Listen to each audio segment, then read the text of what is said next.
யாரும் என்னை அசைக்க முடியாது. யார் தயவும் எனக்கு தேவையில்லை. யாருடைய உதவியும் எனக்கு தேவையில்லை. எனக்கு வேலை இருக்கிறது, பணம் இருக்கிறது, அதிகாரம் இருக்கிறது. இப்படின்னு சொன்னவங்க கொஞ்சம் காலம் கழிச்சு பார்க்கும்போது பரிதாபமா இருக்கிறது நம்ம பார்க்கிறோம். அப்போ யாரோ ஒருத்தர் இவங்களை அசைக்கிறாங்களா?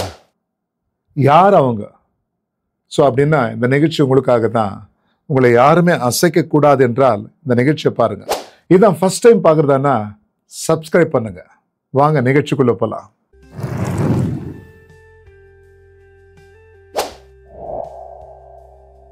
எஸ், தேவ அன்பு பிள்ளைகளை, நான் அசைக்கப்படுவதில்லை அப்படின்னு சொன்னவங்க நிறைய பேர் அசைக்கப்படுறாங்க. அப்போ அசைக்கப்படக்கூடாது என்றால் என்ன வழி? வேதம் இப்படிதான் சொல்லுகிறது. பாருங்க, 2 கொரிந்தியர் 3:17, கர்த்தரே ஆவியானவர், கர்த்தருடைய ஆவி எங்கேயோ அங்க விடுதலை. God is spirit, where is the spirit, there is liberty. அப்போ இந்த ஆவியானவர் யாருக்குள்ள வராங்களோ அவங்க வாழ்க்கையில தோல்வி இல்லை. தேவன் படைக்கப்பட்ட இந்த உலகம், நம்மெல்லாம் தேவனுடைய பிள்ளைகள், ஒவ்வொருத்தரும் அவ்வளவுதான். ஆனா தேவனை மறந்து இந்த உலகத்துல செல்வத்தையும், இந்த உலகத்தின் அதிகாரத்தையும், இந்த உலகத்துல இருக்க நடைமுறைகளை பார்த்து ஆண்டவரை மறந்து நான் சொல்வது தான் லூசிபேருடைய ஸ்பிரிட். அதனால்தான் இப்படி சொன்னவங்க எல்லாம் அட்ரஸ்க்கு இல்லாத போயிடுறாங்க.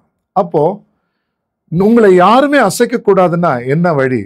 பாருங்க, ஒரு 3 பாயிண்ட் நான் சொல்றேன், அதை நீங்க ஃபாலோ பண்ணுங்க. 1வது, நீங்க என்ன பண்ணணும் பாருங்க, ஆண்டவரை நேசிக்கணும். நீங்க நேசிச்சீங்கன்னா கண்டிப்பா ஆண்டவருடைய பிரசன்ஸ் உங்க மேல வரும். நேசிக்கிறவன் என்ன பண்றான்னா, ஆண்டவரை நேசிக்கிறன்னா வேதத்தை வாசிப்பான். வேதத்தை வாசிக்கிறது மாத்திரம் இல்ல, அந்த வேத வாசிப்பெல்லாம் வாசித்த பிறகு ஆண்டவரை நினைச்சு அவன் துதிப்பான். அப்போ எப்போ ஆண்டவரை நேசிக்கிறானோ அவன் ஆண்டவரை தேடி வேதத்தை வாசிப்பான், இல்ல ஆலயத்துக்கு வருவான், ஆண்டவர் ராஜ்யத்துக்காக ஓடுவான். அப்போ ஆண்டவரை நேசிக்கிறவன் 2வது பாயிண்ட், அவன் துதிப்பான். அப்போ துதி எடுக்கும்போது சாத்தான் ஓடிடுவான், தேவ பிரசன்னம் அவன் மேல வரும். யாரு துதிக்கிறானோ அவங்களுக்குள்ள என் தேவன் அந்த இடத்துல வருவார். புரிஞ்சுங்களா? அப்போ தேவ அன்பு பிள்ளைகளை, யாரு 3வது காரியம் தேவனுக்கு இருதயத்துல இடம் கொடுக்குறாங்களோ அப்போ தேவன் பெரிய காரியம் செய்யறார். இப்ப நம்ம பார்ப்போம். இத்தனை காரியம் தாவீது செய்தான். தாவீது பார்க்கும்போது ஈசாயின் குமாரன், ஒரு இடத்துல பார்க்கும்போது 8வது குமாரன், 7வது அப்படின்னு பார்க்கிறோம். ஆனா ஈசாயின் குமாரன்.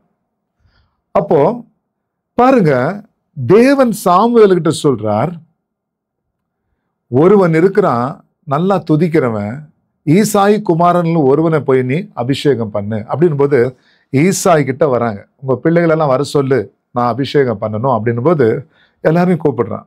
அது ஈசாய். அப்போ இந்த சாமுவேலுக்கு ஒவ்வொரு பிள்ளைகளை பார்க்கும்போது சந்தோஷம். ஆண்டவரை என்ன திருடகாத்திரமா இருக்காங்க, இவங்களுக்கு நான் அபிஷேகம் பண்ணுவதா அப்படின்னு கேட்கும்போது ஆண்டவர் சொல்றார், முகத்தை பார்க்கிறவன் மனுஷன், வெளி தோற்றத்தை பார்க்கிறவன் மனுஷன், நான் இருதயத்தை பார்க்கிறவன். இன்றைக்கு கூட வெளி தோற்றம், அலங்காரம், நிறைய பேர் பாருங்க நிறைய செல்வங்களை அணிந்து கொண்டிருப்பாங்க. அணிறது தப்பு சரி நான் சொல்ல வரல, அதை வச்சு பயன்படுத்துவாங்க இல்லையா? சில பேர் நிறைய நகைகள் எல்லாம் போட்டு, சில பேர் வாயிலிருந்து கெட்ட கெட்ட வார்த்தைகள் மிரட்டுவாங்க. இதெல்லாம் நாம் பார்க்கிறோம். ஆனா ஆண்டவர் இருதயத்தை பார்க்கிற தேவன். பாருங்க, அப்பாவே மறந்துருக்காரு, அண்ணனுங்கெல்லாம் துச்சமா பேசுறாங்க. அவங்க மத்தியில நடுவுல நிக்க வச்சு இந்த சாமுவேல் தாவீது கொம்புனால அபிஷேகம் பண்றாங்க. தேவ அன்பு பிள்ளைகளே, இன்னைக்கு நீங்க ஏழ்மையா இருக்கலாம், எளிமையா இருக்கலாம், நீங்க மற்றவங்க முன்னாடி பார்க்கறதுக்கு சாதாரணமா இருக்கலாம். ஆனா நீங்க ஆராதிக்கிற தேவன் சாதாரண தேவன் இல்லை. நீங்க துதிக்கும் போது, ஆண்டவரை நேசிக்கும் போது ஒரு நாள் ஆக்டிவேட் ஆவீங்க. அப்ப எல்லாரும் யார் யார் உங்களுக்கு விரோதமா பேசினாங்களோ அட்ரஸ்க்கு இல்லாம போயிடுவாங்க. பாருங்க, இந்த தாவீது அங்க அபிஷேகம் பண்ணப்படும் போது அவன் மேல தேவ ஆவியானவர் இறங்கினார், நிலைக்கல. இது தெரிஞ்சுக்கணும்.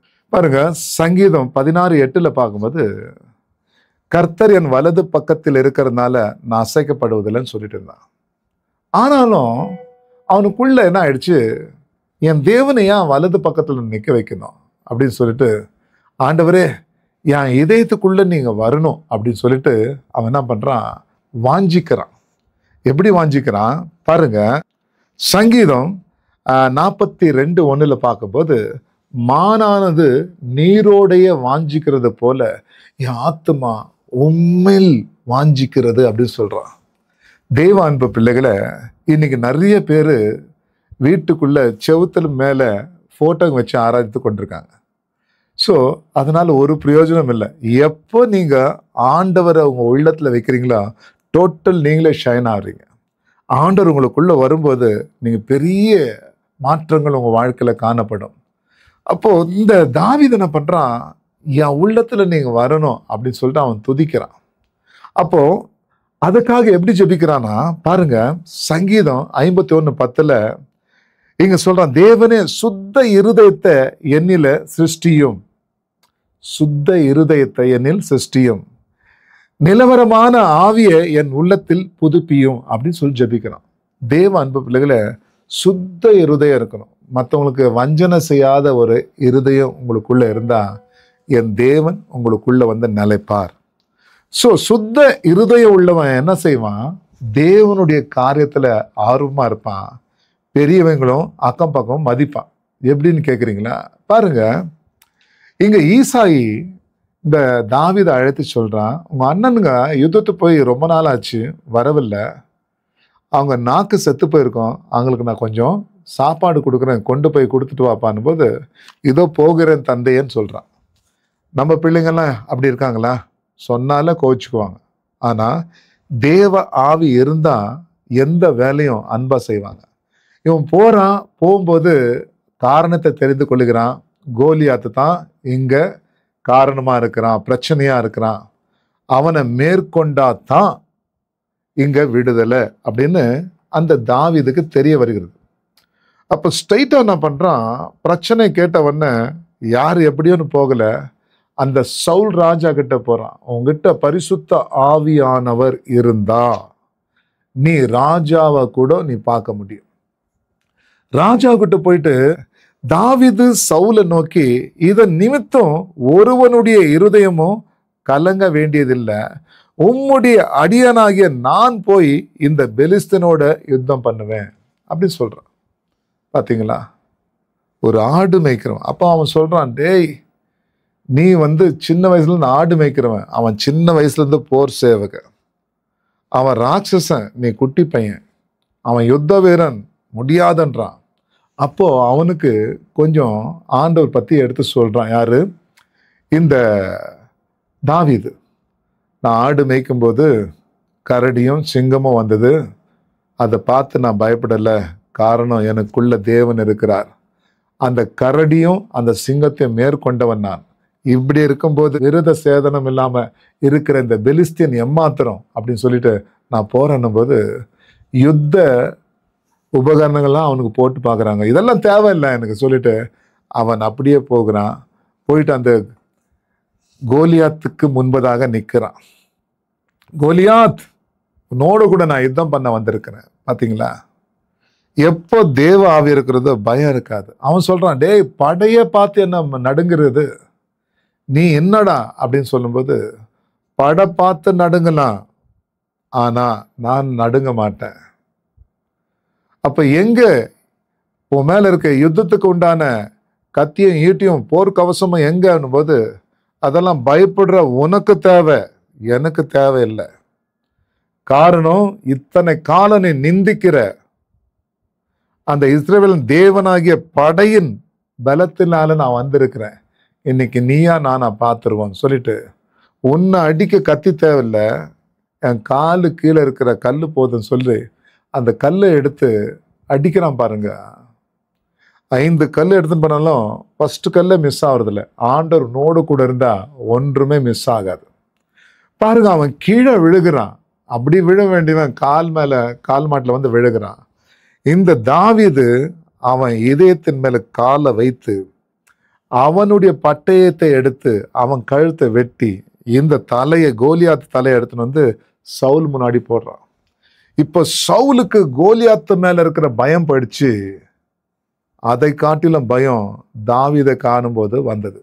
தேவ அன்பு பிள்ளைகளே, உனக்குள்ள தேவ ஆவி இருந்தா பணம் இருக்கும் போயிடுங்க, ஆனா தேவன் விட்டு போக மாட்டார். உனக்குள்ள தேவ ஆவி இருந்தா உன்னை யாருமே அசைக்க முடியாது. இன்றைக்கு தேவ அன்பு பிள்ளைகளே, இன்றைக்கு அதை நம்பி இதை நம்பி பின்னாடி போயிட்டு கண்ணீர்ல கவலையில இருக்கீங்களா? அவன் எனக்கு லோன் கொடுக்குறான்னு சொன்னான் பிரதர், இவன் என்ன ஏமாத்திட்டான், அவன் ஏமாத்திட்டான். ஏன் தெரியுமா? நீங்க கர்த்தரை நோக்கி பார்ப்பது கிடையாது.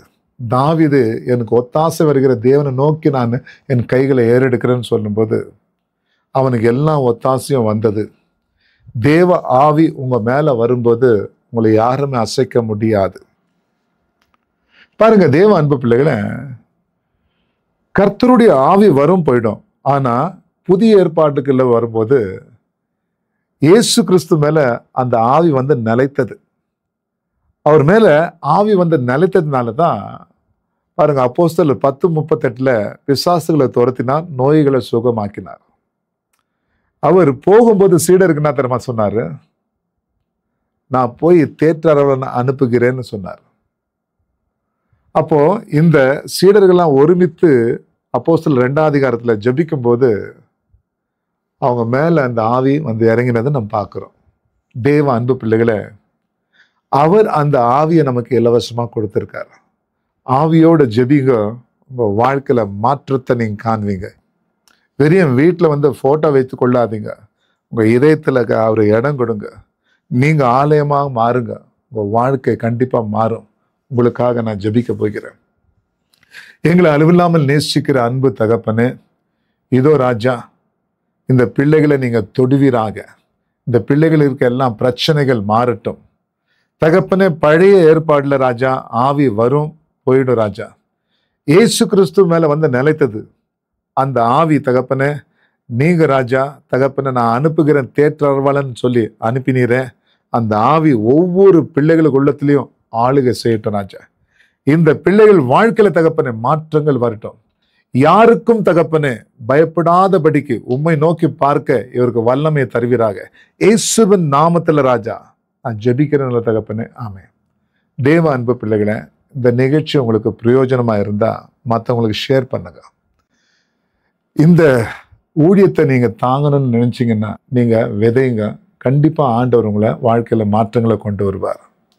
தேவ அன்பு பிள்ளைகளை, மீண்டும் வேற நிகழ்ச்சியுடன் உங்களை காணும் வரை உங்களிடத்தில் விடைபெறும் Gopi Jaideep. You are blessed. நீங்க ஆசீர்வதிக்கப்பட்டவர்கள்.